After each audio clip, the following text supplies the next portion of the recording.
13th floor.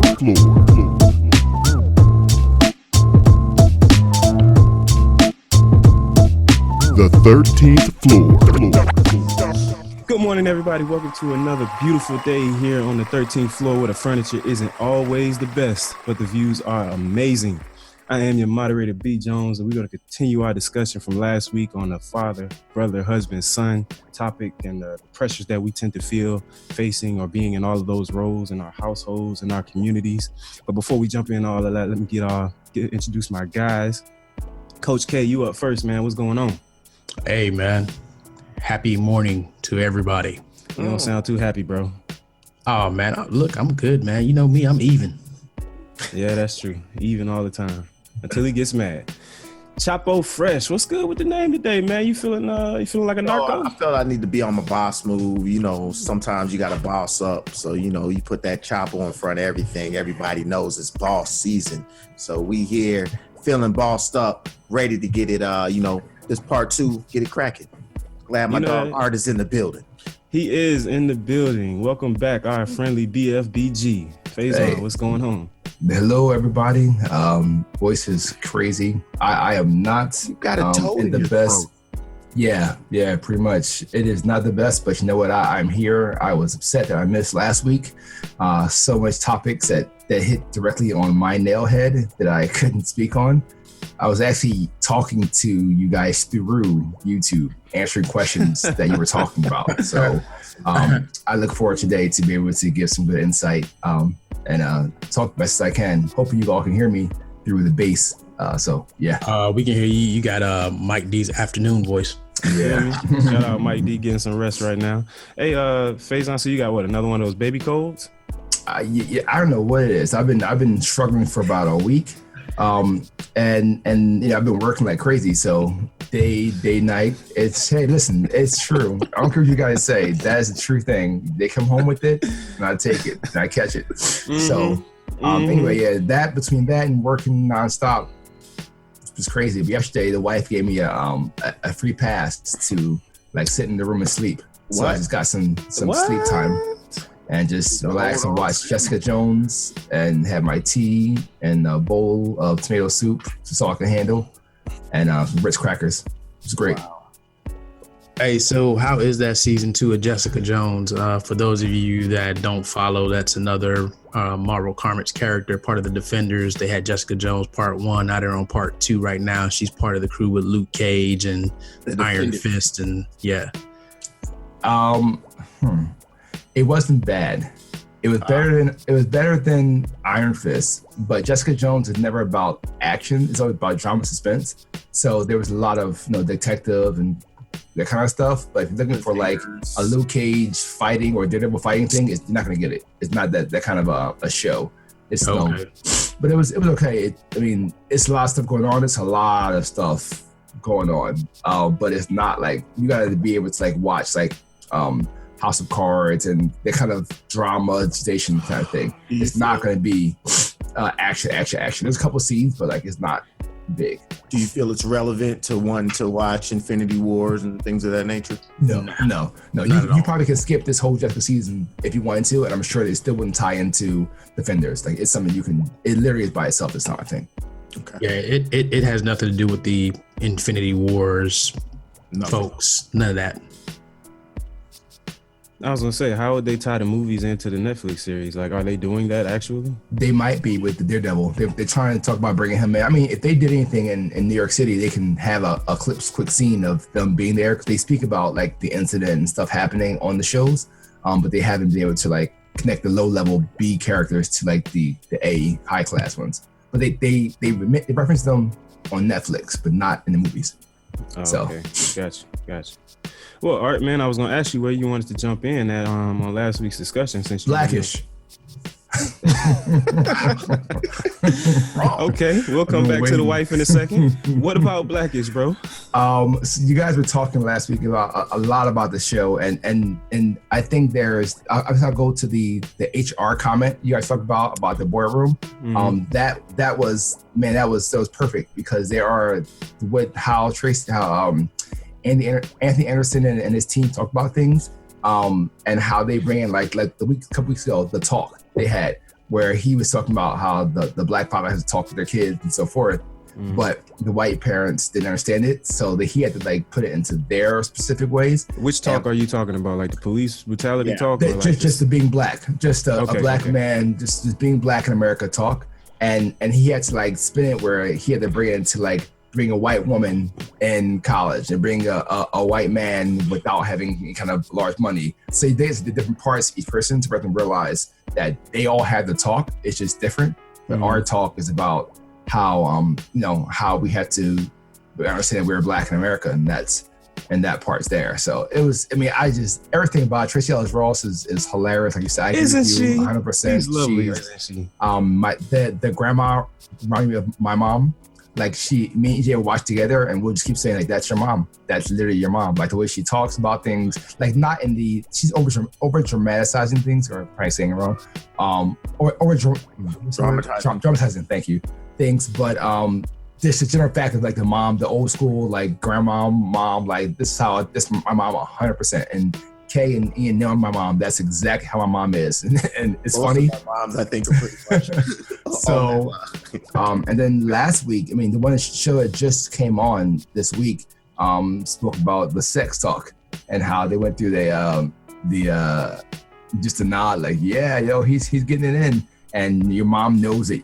She didn't say anything about it. She didn't tell you, but you can see. And people used to always say like the walk. You had that walk or something different about you now. Like they went into that. So it was just like, it's a great show. I think it's cool. You can't compare it to like you guys just talking about the Cosbys. It's a different time frame, different flow. You guys talked about, which I was like, oh yeah, but 8:00 on Thursday was must-see NBC TV. But at 8:00 on Thursday in the 90s or 80s, you didn't do anything else but watch TV and go to sleep. Like now you have so many more options that you can stream it on Friday. There was no DVR, so if you didn't record it and somebody recorded over it, you didn't see it and get it until 10 years later because it was on DVD. So like now there are so many more options, ways of seeing it. You don't need that everybody's gonna get together and watch it at the same time. So you lose that aspect of the yeah. So that's why it's different. Yeah. Got you. Make sure you pass that information on to BJ, man. I wish he was here, man. I was like, I was yelling at him the whole time. No. Then coughing. No.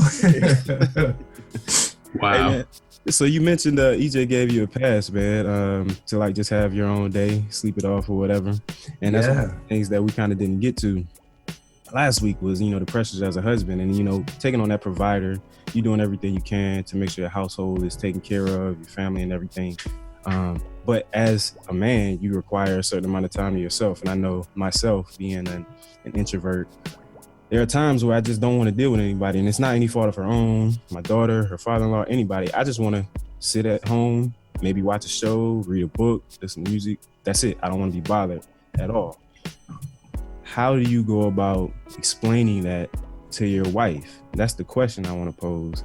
And then I have a scenario that I had to call my resident life coach to kind of get me through last week as well. But how do you pose that to your wife? Like, I just want to be by myself right now. I've come, most things in a relationship are just like a Band-Aid. They are best ripped off and done, just in a sense as raw as possible of just, expressing that feeling instead of trying to sugarcoat it.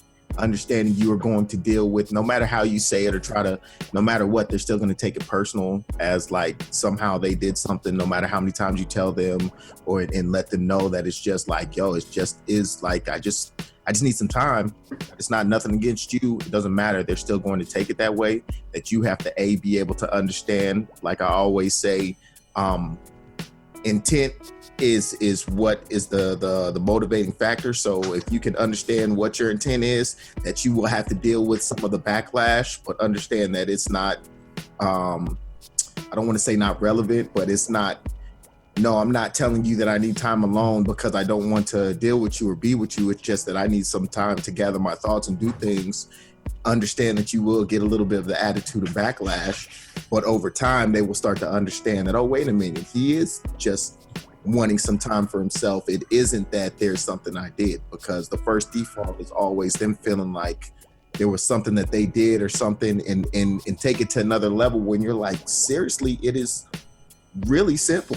It's so simple. Yeah, it's not nothing against you. It is literally as black and white as I am making it of just, hey, Exactly. I want to be able to hang out. Like, I'm okay being at the house by myself and doing things. Like, it doesn't affect me, but I find that they enjoy, women crave the camaraderie. We've talked about this before. The, you know, time is time spent together versus time on the clock. Right. Go ahead, Art. No, I'm going to contradict and go the complete opposite. I'm a man of building up my perks. So I say you send her out on those day trips to do things like, okay, hey, you know, you haven't gone and get your nails done in a couple of weeks. You should go ahead and go, or you haven't gone to this, and then you build up that play, and then when you're ready, you're like, hey, I'm like I did this weekend. She was like, hey, you know what? You need time to yourself, and just worked out for herself. Now it might not come when you want it, but it will come, and that's the. Don't get it twisted. I always give I try to always. That's null and void. That's going to happen. That yes, you have to automatically understand. Let them go out. Let them go enjoy themselves. Hang with their friends. Make sure when they give the sneak of, oh, well, my friends, girl, you should go. You with the Jedi mind tricks. And enjoy yourself. Yes, so I agree with that 100%. So I'm going to tell you guys your process or your thought or your thinking is flawed because they are on time on demand. Just like if it's TV and it's a on demand show, it's when they get around to now is when I want that time. Right. So even though you may feel like you made those deposits, you're really not depositing into anything because it's when they get that emotional feeling of, oh, I'd like to spend some time with him. And that could be at any moment. Like you cannot predict that. You can't plan for it. It just happens. And it's not so much about the time, it's about the quality of the time. So it's and Brett. So I'm the only other one on here with you that's an introvert, and we both probably have the same problem is that our spouses don't necessarily believe that we're introverts because I got the only child syndrome. Trust in that mindset. Well, me you got only child. That just means you're selfish. That's no, all. it's not. No, I'm selfish. I can do things by myself. I don't need anybody it's else. the Gemini. While me and Art are not introverts, the Gemini puts that second face on us where we y'all have seen it with us where just a switch will hit and it's just like, no, I'm not excited about anything no more. And afterward, we walked through an amusement park with Art where he went and shut off all of the escalators while people were trying to leave. He shut off every escalator because that switch hit, and it happens. No, I mean, but for Art, that's like we're not done having fun. Like, no, we're not done. We haven't maximized our fun time. But for Brett, so Chris gets to see, oh, when you're with your frat, you got all the energy and all the talk in the world, and you're all into it. And then when it's just you and I, and then for me, it's like, oh, when I see you with your boys or when you're speaking in front of hundreds of people, you know, you don't have a problem then. But then when you're home, you know, you're just quiet. Mm-hmm. And it's that, look, I got to recharge. Like when I get into that space, that's me stretching myself.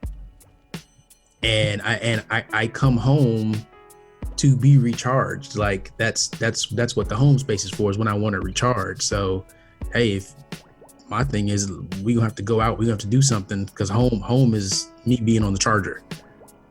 Exactly, man. Because it's like as soon as I touch that couch, you throwing a movie, I'm out. I'm out.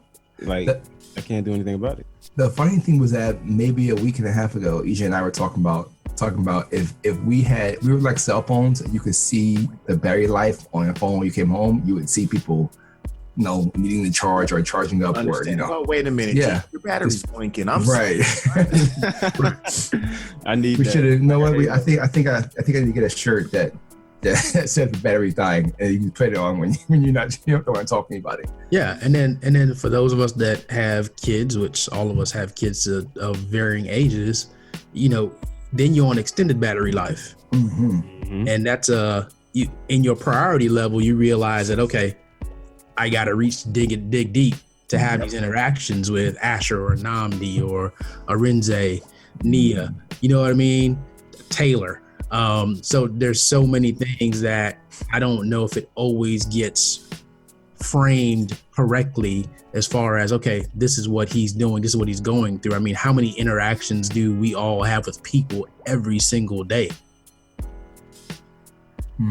It makes complete sense because it's different levels of energy. Yeah. Totally different levels between Arinze. For me, Arinze and Namdi, two totally different energy levels. I'm sure with Taylor, God, it's got to be a whole different. Like you're mentally now engaging, and that can drain you by itself. So yeah, and that's where it stems from. Like when you have to extend yourself in so many different directions, I feel like you just need that time. And going back to Carol's point earlier, where the spouse can just swoop in at any point in time and be like, oh, this is a good time for us to spend some time together. I had a situation last week. It was like 6-something, almost 7 o'clock in the morning. Woke up late. They were trying to get Nia ready for school, and they got me up so I could drive her to school or whatever. But before I left, I had to remote into my work computer. And so she sees like the 150,000 emails that I'm like trying to dig through to get to the one I need. And I start trying to play the podcast to listen, for edits or whatever. So she comes over on the couch, sits down beside me, and is like, wow, you are really busy. And of course, ever since I took the new job, like the 60-hour work week is a regular now, and I'm used to doing 40, coming home, that's it. If I go to an auction, then yeah, maybe it's a little extended, but 60 hours is a regular thing now. And in that moment, I'm just like, well, yeah, I mean, I told you this was going to happen when I got this new gig. And, it wasn't anything right then. And I think that's the mistake that I made per my life coach, who's going to jump in a second. But in that moment, I didn't react, I guess, in the best way. And then I'm thinking in my head, all right, I'm gonna go to the gym when I drop Nia off, and then I'm gonna just go with her to get some coffee or to, get breakfast or whatever after I get certain things that I need to get done for me. That way I can, devote that attention to her. So that's what I'm thinking in my head. But then, I shoot a text over to my life coach, and he's like, oh boy, I don't know if you handled that the best way. So I'm gonna let him jump in and give his 2 cents on that thing. Yeah, so when he hit me with it, my thing was you missed the boat. You missed the opportunity. Her being up at that point and coming and saying to you, wow, you're really busy, that was that flag of, hey, I need some time. I know you're about to go drop Nia off. When you get back, can we spend some time? And in Brett's mind, look, we're not perfect, but we have perfect intentions. But if we don't speak our intent, they don't receive it and they don't understand it. So his intention was that when he got back home, he was going to, I'm going to try to take her to this cafe, or I'm going to do this, or I'm going to do that. And I was like, bruh, no, you need to come back home immediately from dropping Nia off and try to do something, because that's what she was looking for. He's like, oh, well, she went back to sleep already. And I'm like, you got to keep reading. That go back to sleep was, well, I didn't get what I wanted. Now I've got, my emotion is ramping up. I'm just gonna go back to sleep. Let me sleep it off and hopefully not have to, yep. Because now she's trying to look at, well, all right, I know he genuinely is busy. I don't want to make him mad by now pushing back. So I'm just gonna go to sleep. But I still want time. Right, but I still want time. And look, he reached out to me and I was able to talk through that, but I'm sure I probably messed up several times during the week. And it's different when, again, you're in the frame, you can't see what the picture looks like. Yep. But it's only through running it by somebody. And as we talked about last week, look, if it's not for this group, how much more things would we miss? And how many interactions would go by that we're just totally unaware of what happened. And again, that's why I value this group, because we can reach out to each other. And, look, I didn't have that before. Look, we got a whole nother squad of people. Brett, you got a whole bunch of frat you can't talk to them about some of this stuff, man. They'll get you in trouble. Absolutely, man. That's where some of that bad advice comes from, unless it's from like some of the older brothers. But yeah, I was definitely appreciative in that moment, man. And I mean, I was able to make it work. But now, because I had that conversation, man, because we talked about it, I know what to do kind of going forward. And that's why I lean on you guys so much, because of your experiences, even though y'all will throw out there, oh, no, I can't help you. I don't have no answers. But it really is. The conversations that we have are really, really helpful, man. And I encourage other men out there to do the same, man. Reach out, especially if, you know, we got 4 guys on here right now that can answer any of those types of questions. Yeah, and here's the thing. So let's acknowledge the other side of it, right? The other side of it is that we don't know them to the level we would like to think we know them, and we're talking about females. Never will. We have no idea. We're still trying to figure it out. But it's not something that's linear. It's not something that we can just pick up a book and we can get the formula, we can get the algorithm. So I think that's where communication breaks down, because we get into that challenge and we don't know what to do. And when we don't know what to do, the typical thing, we just throw our hands up and be like, all right, it is what it is, deal with it. Exactly.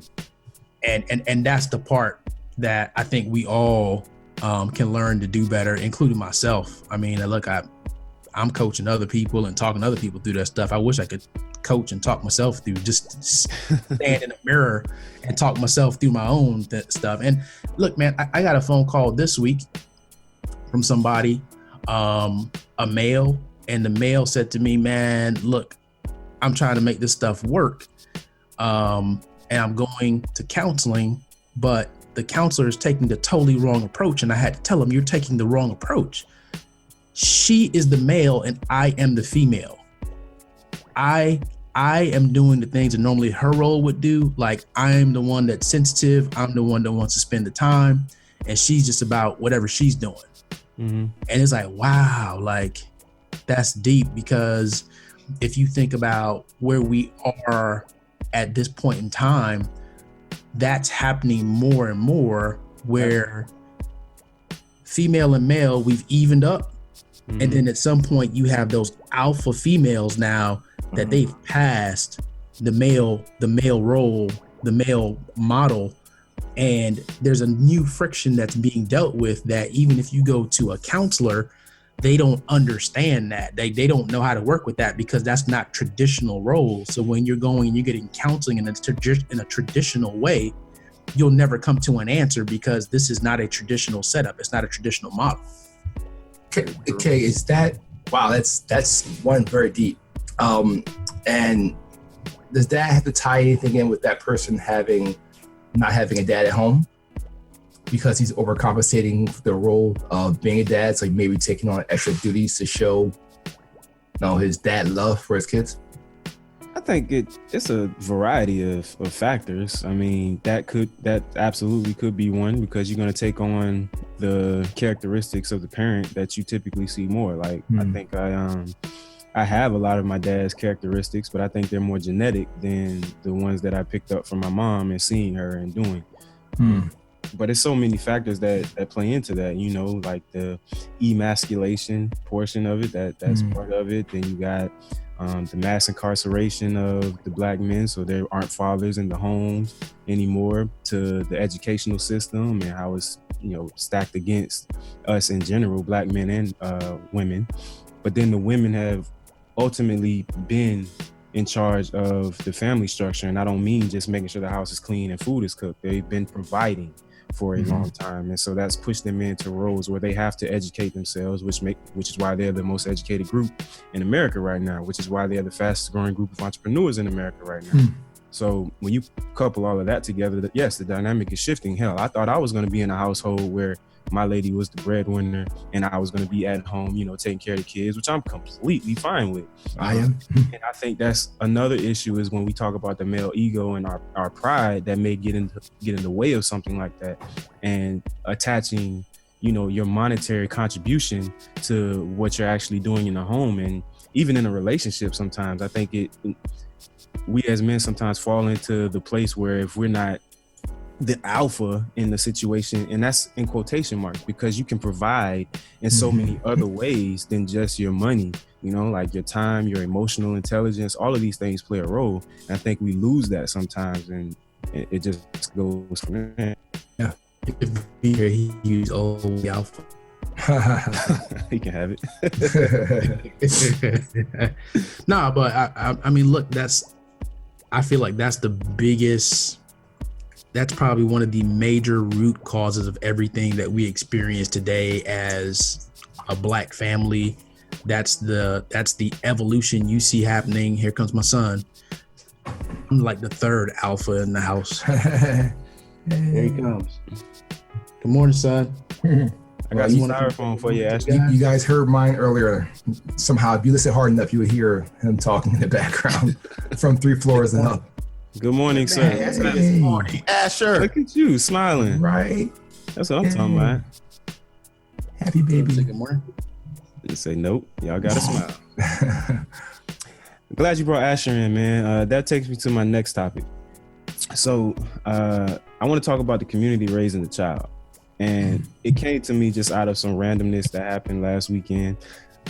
First of all, and I got to get into this before we get out the podcast, but the weekends for me have been so interesting, man. I enjoy having my full weekends now, mainly because, what you mean, no? I enjoy having my full weekends now because, like, before when I was with CarMax, you know, it's split. I might have a weekend off a month, but I get to spend time with people, you know what I'm saying? Like, I get to spend time with my daughter and building that relationship, because I'm just finding out that that's probably one of the biggest problems that we have as a father and a daughter. Like, I don't have the relationship with her yet that I thought I might have had based on our interactions. But so many things have been happening over the past 2 weekends that I'll get to a couple of them. But last weekend, I was going to pick my father-in-law up from the library because we were heading down to DC for something, or Arlington to drop them off. I don't remember. Go to pick him up from the library, and he says, oh, I got to use the restroom real quick. So I'm like, all right, cool. I'm going to just park and wait on him, right?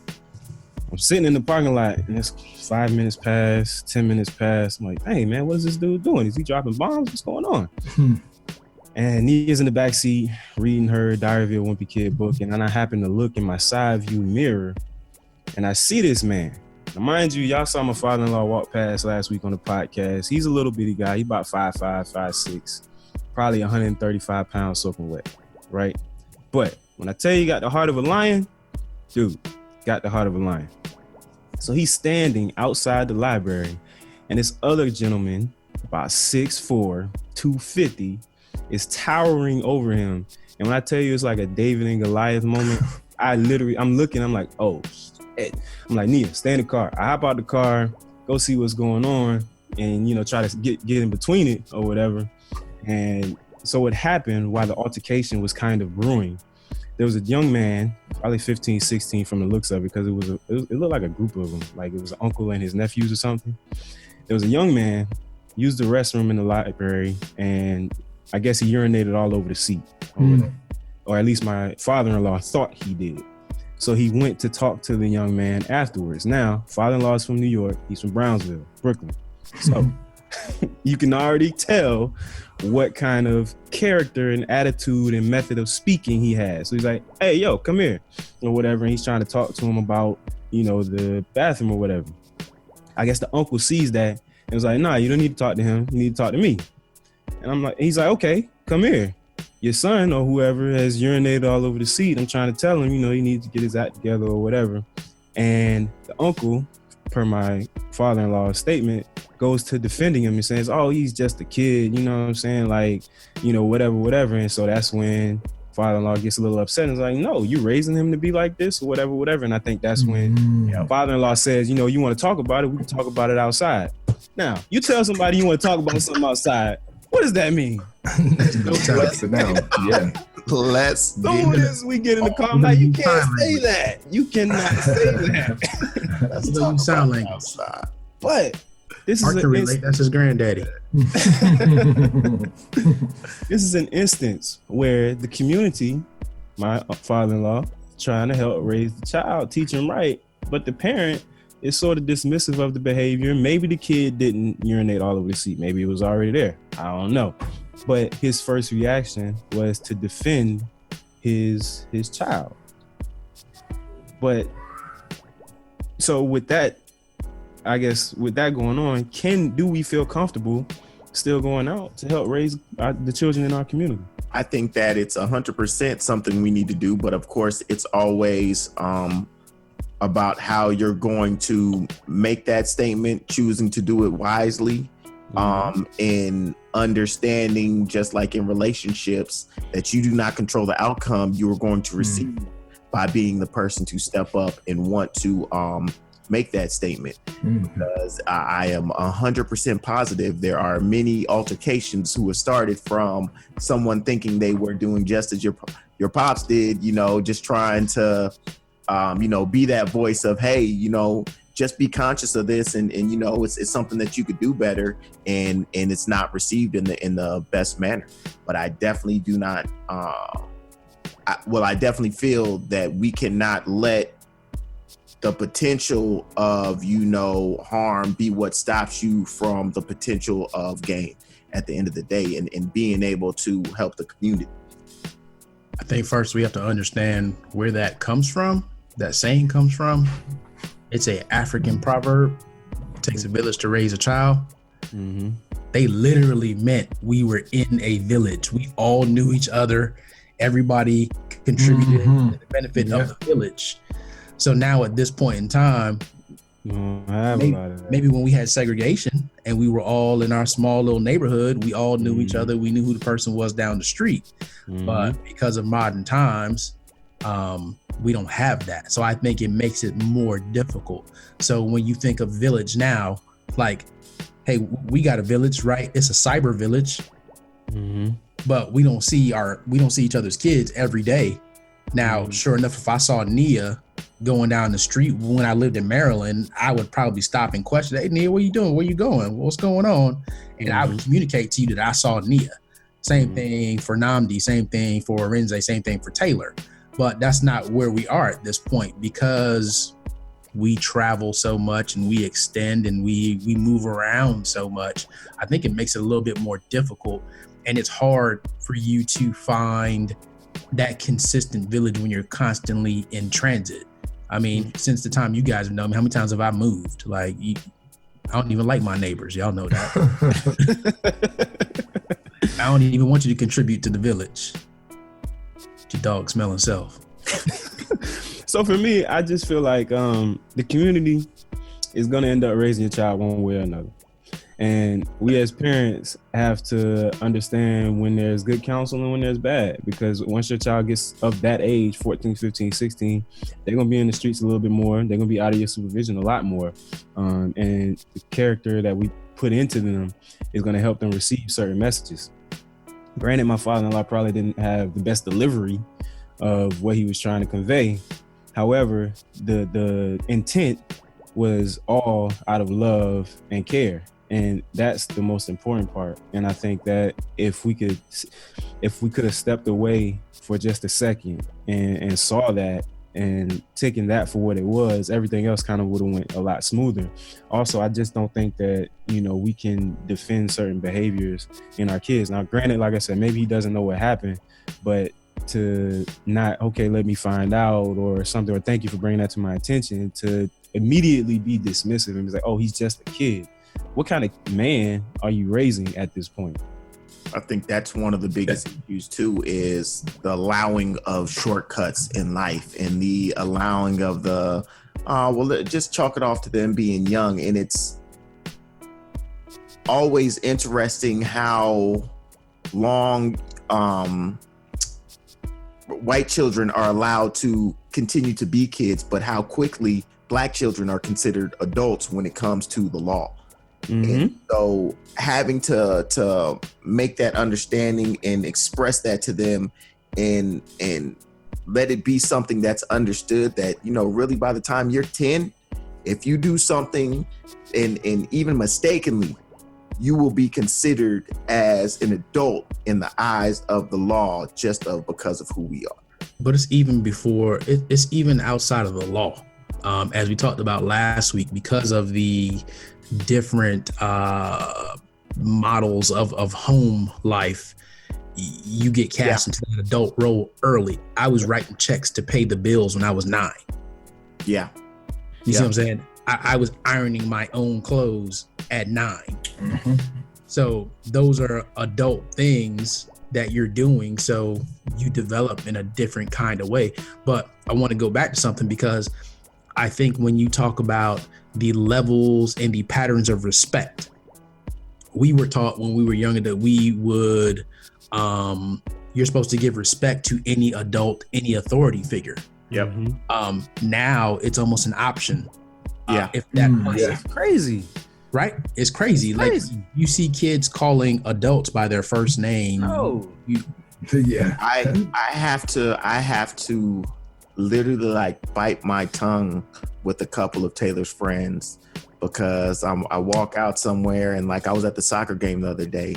Ian, don't call me Ian. What are you little girls doing? Like, relax. Seriously, and it's so funny because I remember getting popped in the mouth, like, because like, hey, sir, ma'am, yes, please, thank you. All of that was mandatory, and it's so weird and frustrating when you will have children nowadays who are totally comfortable with treating you like you are their best friend, or like, y'all hang out, and it's like, you're my daughter's friend, but you need to provide respect to me. It's so hard to work that dynamic, because then I get a bad taste in my mouth automatically for that child, and I'm automatic, no, they can't stay over. I don't want them over here. I don't even really see them. Because just like in my eyes, you're already disrespectful. Like, you're already starting off, you're cheating in the race. You're already trying to start off 5 steps ahead of the game, and no, we're not there yet. And so that's what's always it's interesting as time goes on. Yes, absolutely interesting. And as I tell y'all all the time, y'all know I'm not. Don't put me in that situation, man. It's hey, it's sir, Mr. Carroll. And if you're real cool and like you like family, then you better call me uncle. Yeah, that's what I do most of the time is uncle.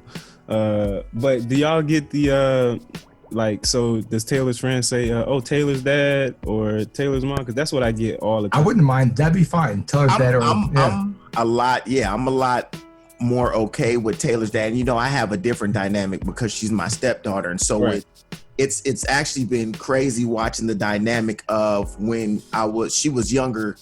I was, that's my stepdad, that's whatever, to where now I progressed. I'm her dad. Like when it talks about and stuff is going on, it's like, nah, it's Taylor's dad, this, that, and the third. That it's been interesting watching that progression, but also, like I said, I prefer being Taylor's dad, because then I still feel there's a sense of authority in that title.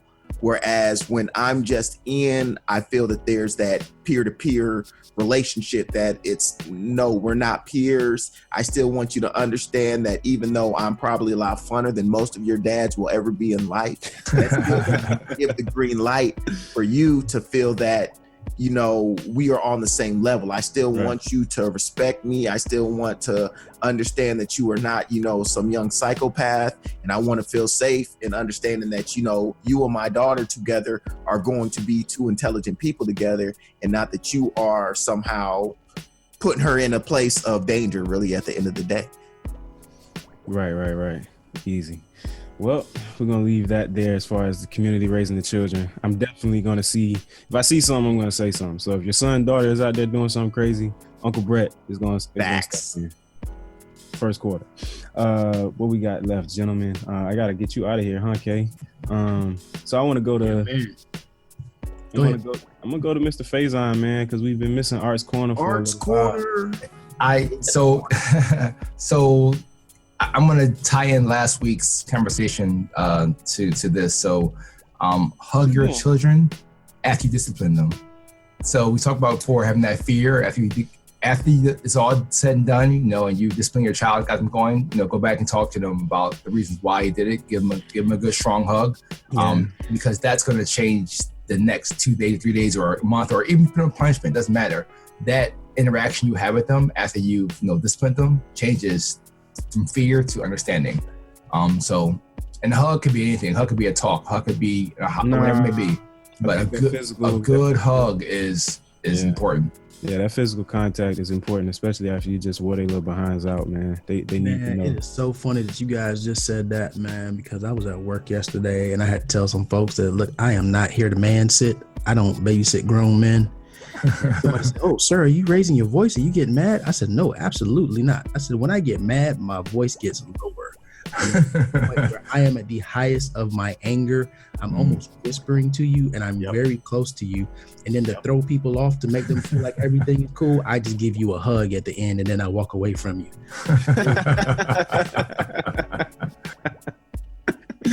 That's hilarious. Hey, Fresh, we coming to you twice this week, man. First, I want to get that crypto biddy, and then we're gonna have a little throwback Fresh jam. First for the crypto biddy, bing. You see, I changed the thing right here. It's actually spelled right this time.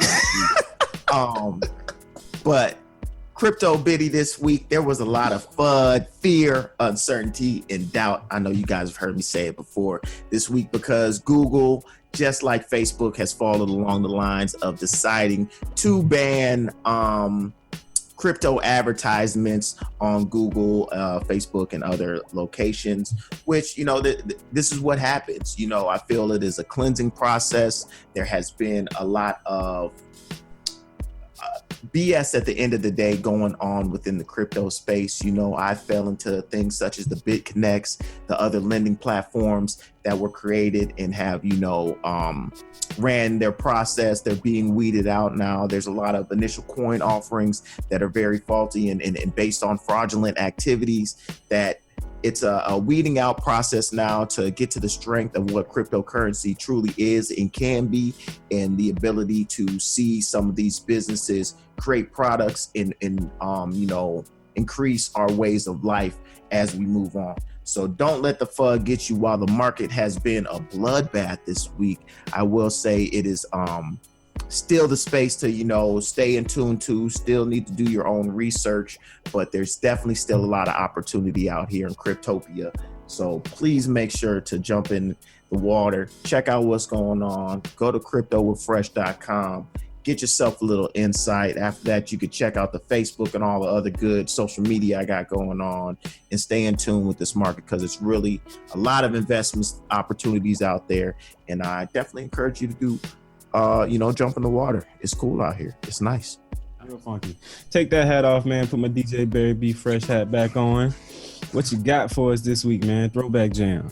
Well, you know, another sad week, not just in life, but especially in hip hop, when you lose one of, you know, a staple in the hip hop community. Would you consider him a pioneer? I consider him a pioneer because of he was pretty dope now. Yes. I consider him a pioneer because Flavor in Your Ear was one of those songs. Like, that's a moment I feel like all first Bad Boy signed. Flavor in Your Ear was just like one of those songs. And even though, you know, Notorious Big was a larger push for that did a song, couple joints side by side that were dope now. but I still give Craig Mack his props. He still is a one-hit wonderish, I guess, in the sense that you could say. Why. But He's a two-hit wonder. The album was awesome. and I think it was more his own not wanting to, he didn't like that limelight situation than it was him not being validated, because for his time he was like, in that moment, down, all of these songs were hype. However, I think that his own decision of not wanting to be, you know, that big limelight rapper, he wanted to keep it more hip hop and more the core, that might have been what led to his I won't even say demise as much as I will say lack of growth. But He anyway, walked away though. His fade to black. there you go. I like that. All right. But long story short, R.I.P. Craig Mack. You know, great MC. In honor, we are gonna go ahead and take it back to one of his classics. We're gonna take it off kilter. Not everybody knows this song. Oops, know what I'm saying? 1, 2. Now who got the flame that comes to time and dustin' that keeps them bustin'?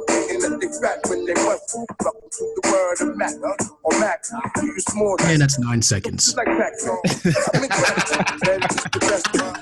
Mike B, I'm sorry you're not here, baby. Yeah. Michael Bob right now. Smacking, from the You should have went straight to the chorus. Rain forever. Rain like That's good. We can play the chorus on the way out. We good. They can't bite my style. All right, that's it. That's it before they cut us out. Oh, you too late. They already cut you off. We've already got. We hope we ain't get got this week, y'all. Nah, we gonna be good. Just monetize it, Diddy. We good. Yes. Just monetize it. Anyway, before I go to you, Hey, Coach. can I ask y'all a question, man? No, How did Rampage get on that song? I don't even know who Rampage is. Busta Rhymes connection. Busta Rhymes. Yeah, it was all. They were all one big like. I understand. That's fine. But come on, man. Look at the other MCs on that track. How did Rampage get on there? At Yo, that time, politic, man. Politic. Yeah, and at that time, that's all it was. Web, bro. All right. Y'all say so. It was weird though. You are correct. I can see. Yo, son. Yeah, you know, My man Busta. can't get on. I ain't getting on, and you know I'm the remix king. You gotta let him on, son. Fair enough. Fair enough. Ladies and gentlemen, remember you can get this podcast on Apple iTunes, Google Play, Spotify, YouTube. Catch the Facebook videos. Follow us at 13th Floor, please, on all your social media handles. Drop us a line at 13thfloor@fledgeology.com if you need to contact us. Show's been great today. Coach K, you gonna close us out? Oh, that wasn't Rampage. That was the last Boy Scout, whatever he was. Yeah, whoever that is. I don't remember. I wasn't old enough. Yeah, Anyway, baby. what you got? What I would say is, I think the biggest theme through all of this is people trying to find breakthroughs in a traditional way, in a non-traditional setting. You need to find a different way, because what was happening yesterday in the African village is not what's happening right now in your city, in your community that you can't even call a village. Even in your relationships, you're trying to get solutions from somebody that thinks in a traditional way. So I would challenge you all to stretch yourself and do the extra homework, and don't just find the first solution or the thing that worked for somebody else in the past, because that may not work for you now. So become modern. If you want to be a modern family, then you got to have modern solutions and a modern way of thinking. Yeah, man, and spend time with your kids, man. Especially on the weekends. You see the funniest things. Oh, I didn't tell y'all. So yeah, last weekend, my daughter, we were cleaning up in the morning, and she vacuums and makes up her bed and stuff. So she's vacuuming, and it's just a process in itself. Like, it's hilarious. She has to put the vacuum on one end of the room. We got one of the drawstring cords or pull cords or whatever. Mm-hmm. So she pulls it all the way out from one end of the room and then walks it back to plug it in so it's in her room. Right. And she starts vacuuming or whatever. And then, of course, we got the attachments. The attachments are fun, right? As a kid, you love using the attachments. This little girl takes the hose out and is playing with it and looks at the hose and keeps going. Oh, no. And then one time it got her ass, and I'm watching the whole thing. Daddy! I'm like, yo, what are you doing? The funniest thing ever, man. And it just made me think, like, dang, man, I wonder what Kellen is doing, because I'm not the full-time custodial parent for him. And it's like those little things, those little joys that you miss out on for not being there all the time with your kid. But, like, yeah, definitely, man, spend time with your kids, man. Like, You would have, but most parents would have told her, don't do that. But you're like, you know what? She has to learn what happened in life. I'm going to let you do what you got to do to learn it. Now from this point forward. Yeah. As soon as you saw her start messing with it, you were supposed to whip that phone out, just like, oh, this is gonna get your great. college fund right here. Yeah, man. We out of here, ladies and gentlemen. Thank you all for listening to us this morning on the 13th floor, where the furniture isn't always the best, but the views are Yes. Tune in. Yo, Craig Mack was pretty dope, man. I was listening to that title. The 13th floor. Nah, Craig Mack was in that album. The 13th floor.